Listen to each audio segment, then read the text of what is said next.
What's up, everybody? Welcome to a new episode of Average Joe Sports, a sports lovers podcast. If you're new to the channel, please make sure to hit the subscribe button and also turn on bell notifications so you never miss an episode of Average Joe Sports. Also, don't forget to hit the like button, as it's the best way to help the channel grow and create a community full of sports lovers just like you. In today's episode of Average Joe Sports, I'm going to be going through my NFL Week 7 picks, starting off with the Cincinnati Bengals versus the Baltimore Ravens. The Bengals are at 4-2, the Ravens at 5-1. Whoever wins this game will be atop of the AFC North. And when games like that come on, you definitely have to tune in. One of the games of the week, especially for the 12 o'clock window. Young quarterbacks Lamar Jackson and Joe Burrow competing against each other? Sign me up. Does that Cincinnati defensive line have what it takes to stop that scary Baltimore Ravens rush offense? And can Joe Burrow make enough good decisions and play zero mistake football? And how will Baltimore choose to defend Joe Burrow? Will they rush 4, drop 7, defend against that big play and big play makers like Jamar Chase, Tyler Boyd, Joe Mixon?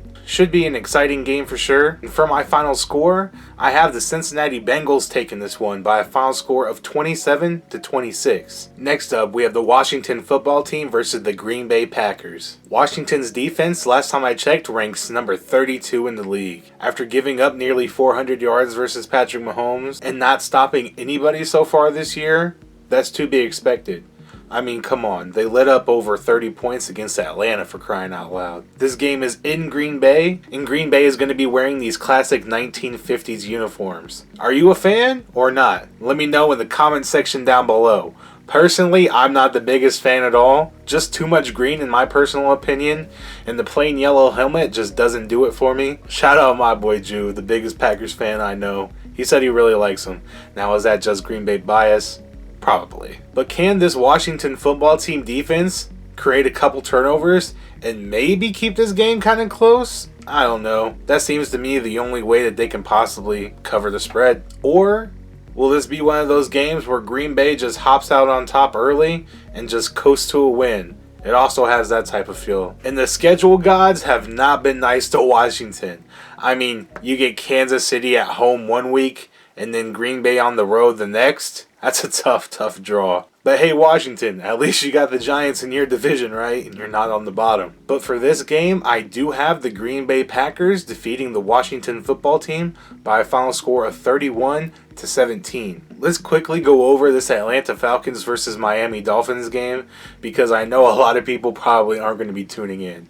Unless, of course, you root for the Miami Dolphins or the Falcons. The Dolphins are really in shambles at this point. Of course, last week they lose against Jacksonville in London. Jacksonville snaps a 20-game losing streak. I mean, you don't want to be that team who finally gets beaten by a team who's lost 20 in a row. That has to be a big gut shot. And now all these rumors are flying around that Deshaun Watson may be traded to Miami this week or the coming week. The trade deadline is coming up quick, and if there is going to be a deal done, it's going to be happening really soon. Take all those Deshaun Watson rumors with a grain of salt, though, because honestly, I don't think anybody knows what's going to happen to him in regards of his civil case or of his criminal case. Both things still have to happen. And if you're trading a bunch of assets, what you're going to have to do, I just wouldn't feel comfortable with it at this moment. But Matt Ryan and the Atlanta Falcons look to climb back to 500 after an early bye week. Will they be able to do so? I do believe they get the job done, and I have the Atlanta Falcons beating the Miami Dolphins by a final score of 23-16.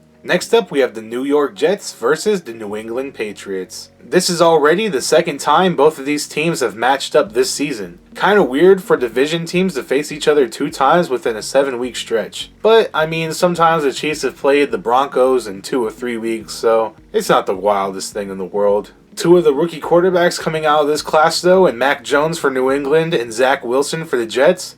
Another opportunity to see how far both quarterbacks have come so far in their young careers. Guys, and if you've watched this much of the episode so far, please make sure to leave a like and comment what your favorite team's record is so far. Please tell me one thing that Mac Jones does that's considered special, because I don't see anything. Can your short intermediate passing be special? I guess. Then what's your ceiling?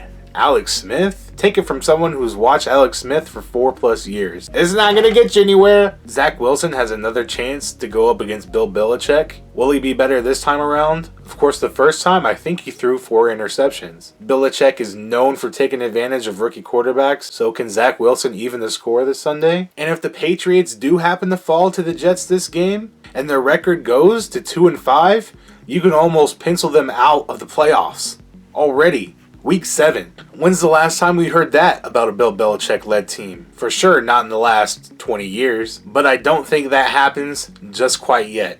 I have the New England Patriots defeating the New York Jets by a final score of 23-14. Next up, we have the Carolina Panthers versus the New York Football Giants. The Panthers are going to do everything in their power not to drop 4 consecutive games. Still no Christian McCaffrey at this point. Their best player, clearly you can tell that they miss him. Can Sam Darnold return to the quarterback he was from weeks 1 through 3? I hope so, because I picked him up in fantasy. I have Justin Herbert as my number 1 quarterback, but he's on bye this week, so I picked up Sam Darnold. I mean, he was the best option available.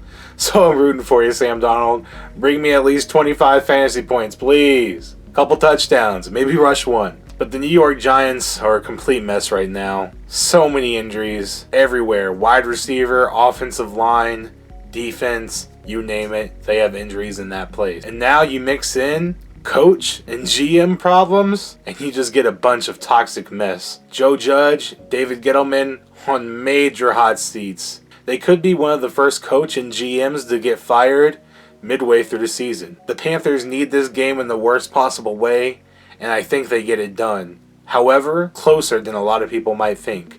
I have the Carolina Panthers defeating the New York Giants by a final score of 26-21. Next up, we have the Kansas City Chiefs versus the Tennessee Titans. After a huge win on Monday Night Football versus the Buffalo Bills, I feel like Tennessee will be riding high on a lot of emotions. This could be a letdown game for them. You know, we usually see things like that happen. You come off a huge win and you let your guard down. You can't do that. When you have the top of the top teams in the AFC, like Buffalo and Kansas City coming into your house back-to-back weeks, you need to take advantage of that. Now you would say, hey, you would be lucky to split those. And you already got 1 win. So if you can play KC tough and eventually lose, that's another win in my book. But as we all know, there are no consolation wins in the NFL. And with 1 less day of rest, of course they played on Monday night, how will that fare for Derrick Henry? Can he take on another 30, 35 rushes? That's a lot to put your body through in a 1-week period of time. But if anybody's going to be able to do it, it's going to be King Henry, who is just going to absolutely run away with the rushing title for a 3rd year. Shout out Derrick Henry. Again, he's my keeper on fantasy, so keep running. Get all those touchdowns. Think leads the league right now, has 10 touchdowns, over 700 yards, is just an absolute beast. Now he's going against my favorite team in Kansas City, so would I like to see him slow down? Yeah. But if your team is going to score touchdowns, run them in with Derrick Henry. I'm all for it. Possibility not to have Julio Jones. Of course, he re-aggravated that hammy in the game against the Bills. A.J. Brown is out as well. Julio, I think, had light practice on Thursday. A.J. Brown did not practice on Thursday. So we'll just have to see on Friday whether or not both of those players practice or not. And that'll be telling in who's going to play on Sunday. KC desperately needs this win to get back above 500. They cannot lose, especially to another AFC team. With losses already to the LA Chargers, the Buffalo Bills, and the Ravens, they can't afford to lose to the Tennessee Titans as well. Now, last week, in the second half of the Washington football team, Kansas City looked like a completely different team on both offense and defense. They pitched a shutout on defense, and they really just learned how to play against the coverage that Washington was showing them in the second half, taking what the defense gives you. Mahomes not rushing. Give Mahomes enough time, give him a clean pocket for him to set his feet, and you can expect bullet after bullet throw, and that's what we saw. Let's clean up those turnovers, and we'll be good. But there's a reason that he leads the NFL in both touchdowns and interceptions. Only the MVP of the league could do that, right? I'm just joking. But am I, though? No, I'm just playing. This game has one of the highest over-unders of the whole entire season so far, and I have Kansas City winning by a final score of 38-27. Points. Next up, we have the Philadelphia Eagles versus the Las Vegas Raiders. The Raiders are still dealing with the loss of their coach John Gruden. They had a good week last week when they beat Denver, but Denver just lost to an absolutely depleted Cleveland Browns team. So what does that really tell you? And to be honest, the Eagles are still trying to figure out if Jalen Hurts is going to be their guy long term. Nick Sirianni has really impressed me, at least, and a lot of other people who were really calling him out on why he got this job. Now, I mean, the whole 3 highlighters in the cap thing, I gotta admit, a little weird. Not my personal favorite thing that any coach has done in the NFL, but it doesn't hurt me. I don't care. It's just a little weird to see. Any Eagles fans in the chat, let me know whether or not you think it's weird that Nick Sirianni has 3-4 different colored pins in his hat. I have the Philadelphia Eagles defeating the Las Vegas Raiders by a final score of 23-20. Next up, we have the Detroit Lions versus the Los Angeles Rams. New teams, old ties. Both quarterbacks are going up against their old teams. How will they fare? Matthew Stafford, of course, going against his old team, the Detroit Lions, and Jared Goff is going up against his old team, the Los Angeles Rams. Both teams in completely different points. Matthew Stafford and the Rams are 5-1. They're really hot right now. And if it wasn't for Arizona being in the division, would be leading the NFC West. And Detroit in the cellar in the NFC North at 0-6. And they're going to 0-7. Dan Campbell called out Jared Goff last week. Says he needs to be more accountable, and that can either go one of 2 ways.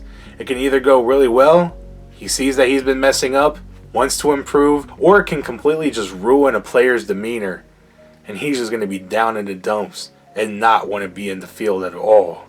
And I think it could have that ramification. I have the LA Rams winning this one by a final score of 42-16, a complete blowout. Detroit can't get to their bye week soon enough. Next up, we have the Houston Texans versus the Arizona Cardinals. The last undefeated team in the NFL, the Arizona Cardinals, have the biggest spread of the week on them at a 17.5 point clip. Crazy. We never see numbers that high. Kyler is probably leading everybody in the MVP race so far.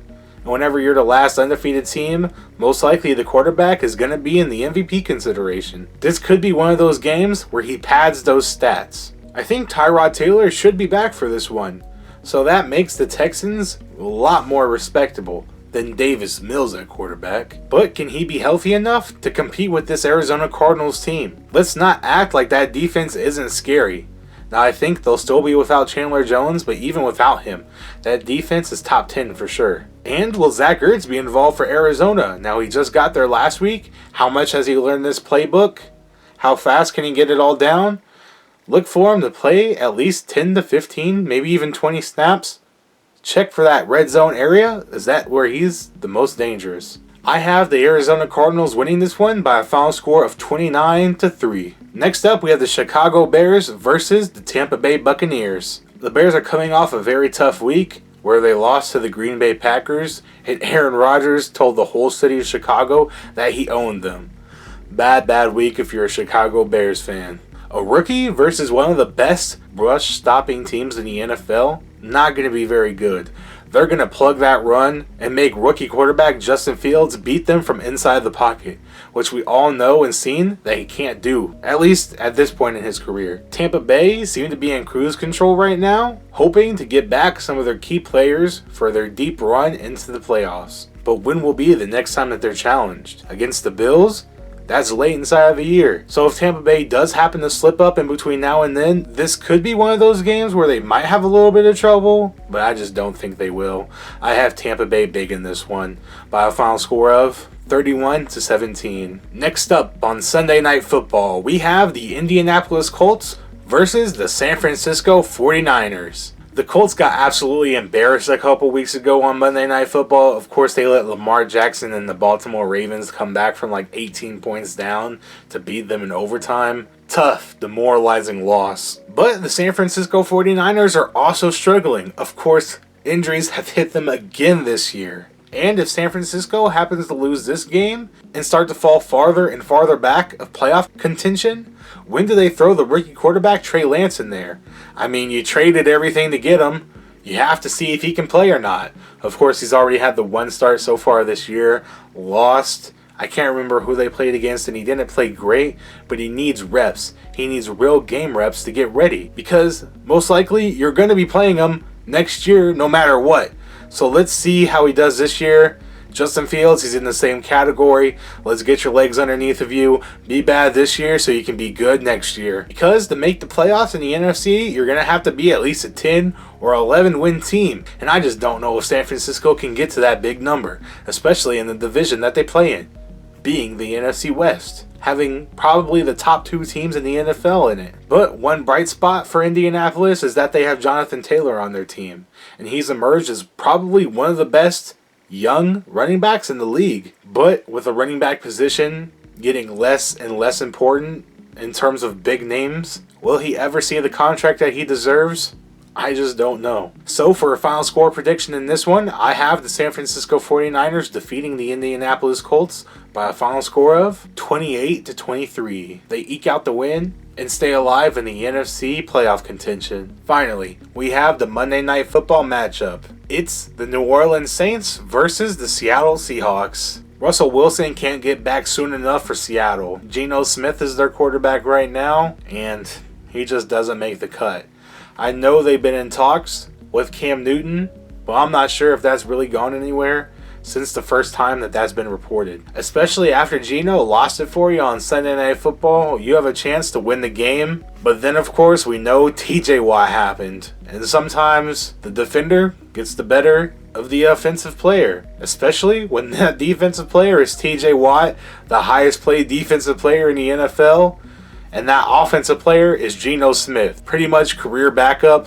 And if I'm being honest, not too great of a quarterback. I mean, he's serviceable, don't get me wrong, he's not trash, but he's no Russell Wilson. The Saints are even off a bye, so they have an additional week to game plan for this Seattle defense, and I think Jameis Winston will have a heyday. I have the New Orleans Saints winning this one by a final score of 27-21.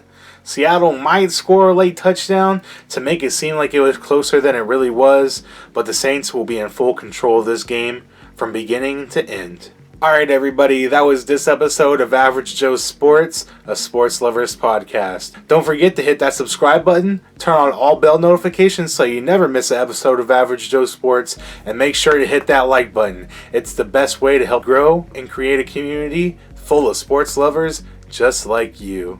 I'll be back with another episode soon. Thank you guys.